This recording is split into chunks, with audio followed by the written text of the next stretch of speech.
They called me just a maid, a ghost drifting through the hallways of their perfect lives. They'd laugh at my uniform, at the broom in my hand, at the exhaustion I couldn't hide.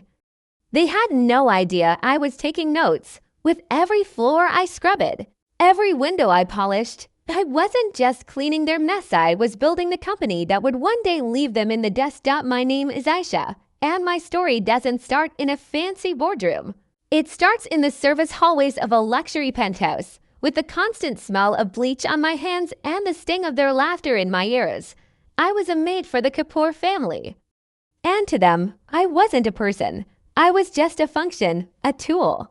That kept the backdrop of their lives looking flawless. Mrs. Kapoor would leave these little passive-aggressive notes on the kitchen counter. The silverware isn't gleaming. It's just clean. There's a difference, Aisha.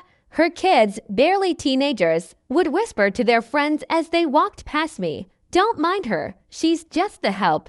They saw the uniform. But they never saw the fire behind my eyes. They never saw the dreams I was quietly piecing together during my grueling days. My family was counting on me. My father's illness had wiped out our savings, and my brother, Vikram, a smart kid, couldn't find work. He felt the weight of judgment almost as much as I did, and he hated my job. Why do you let them treat you like that, Aisha? He'd ask, his voice tight with anger and shame. He didn't get it. My pride wasn't gone. It was just invested. Every nasty remark, every dismissive glance was fuel. It was data. I watched their lives, not with envy, but with a critical eye. I saw how inefficient they were, how they wasted money on overpriced services, how they completely disregarded the people who made their comfort possible. They thought work had a hierarchy, and that I was at the very bottom. But I was learning that all work has dignity, a lesson they were about to learn the hard way. The moment that changed everything wasn't some grand explosion. It was a small, quiet cut that went deep. Mrs. Kapoor was hosting one of her lavish parties, and I'd just finished a 16-hour shift making the house immaculate. As I was trying to slip out the service exit, her husband stopped me. He pressed a few crumpled bills into my hand without even looking at me and said to one of his guests, "You see, you just can't find good, simple people anymore. No ambition. Perfectly happy cleaning up after others. A simple life for a simple mind." His friend chuckled. And right there, in that sterile kitchen, something inside me just solidified. It wasn't just anger anymore. It was cold, hard clarity. He was wrong. I wasn't simple. And my life was about to get very, very complicated for him. That night, I went home, opened a fresh notebook, and on the first page, I wrote my business plan. My nights became my real workday. While the Kapoors were sleeping, I was studying business management, marketing, accounting. I inhaled everything I could find in online courses and library books. My best friend, Ritu, who sold street food and knew the hustle better than anyone, would keep me company. She'd grill me on financial projections while I practiced my sales pitch. "They will see," she'd say one day. "They will all see." My elderly neighbor, Mr. Mira, a retired accountant, became my secret weapon. He'd pore over my spreadsheets, a twinkle in his eye. "Your numbers are solid, Aisha," he'd tell me. But a business is more than numbers. It's about people. Don't you ever forget that. Starting out was brutal. Building a client base from scratch is one of the hardest parts of this business. I scraped together every rupee I had to buy high-quality, eco-friendly cleaning supplies. Something I noticed the high-end market was finally starting to care about. I designed a simple flyer with a powerful promise: dignity clean. A meticulous clean that respects your home and our employees. My first client was a small law office, fed up with the shoddy service from a huge corporation. I did the work myself, using the same insane standards Mrs. Kapoor had drilled into me, but I added a layer of care she'd never understand. I left a small, handwritten card thanking them for their business. The next week, they signed a monthly contract. That first one taught me everything. Word of mouth was gold, and I decided to bet everything on it. Slowly, methodically, Dignity Clean started to grow. First 2 clients, then 5, then 10. I found my angle. The big, impersonal companies wouldn't customize, they wouldn't show care. So that became our niche, reliability and respect. I hired my first employee, a woman from my neighborhood, and I made sure to pay her a fair wage and give her real training and support. I remembered Mr. Mayor's words. I invested in my people because I knew if I took care of them, they'd take care of the business. Soon, I had a small, dedicated team. My brother Vikram, seeing the real results and the respect I was getting from my own staff, finally got it. He came to me, his eyes filled with a new kind of pride, and apologized.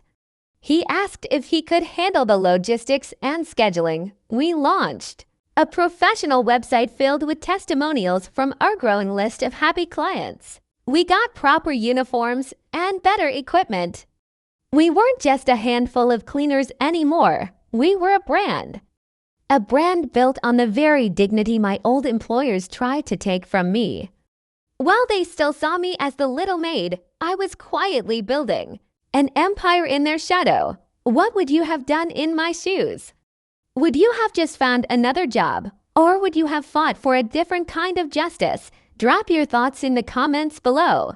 And if you're enjoying this story, please give this video a like and subscribe to the channel for more stories of triumph against the odds. The moment I'd been working towards arrived, as these things often do, in an email. It was a request for a proposal to provide janitorial services for the new Sterling Plaza, the biggest, most prestigious corporate tower in the city. The biggest contract around, and the company that currently held most of the major contracts, the one we had to beat, was a subsidiary of Kapoor Industries. It was Mr. Kapoor's company. This was it. Vikram was a wreck. Aisha, they're a giant. They can underbid us into the ground. They'll try, I said, feeling a strange calm wash over me. They'll try to crush us on price, but that's a race to the bottom. We're not competing on price. We're competing on value. We didn't just write a proposal. We wrote a manifesto. We didn't just list services. We told a story. We detailed our commitment to eco-friendly products and explained the long-term health benefits for the building's air quality. We outlined our employee training programs, emphasizing safety and professionalism to guarantee consistent quality, the kind of thing big corporate clients actually care about. We talked about our company culture, our fair wage promise, and how that leads to low turnover and a motivated team that takes pride in their work. Our proposal wasn't a bid, it was a promise of a partnership.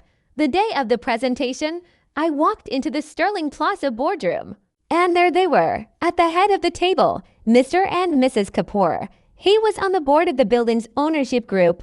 The look on their faces was a movie in slow motion. First confusion, then disbelief, then a dawning horror as they recognized Emmy. Mrs. Kapoor's jaw went slack. Mr. Kapoor's smug smile evaporated, replaced by a cold, hard glare.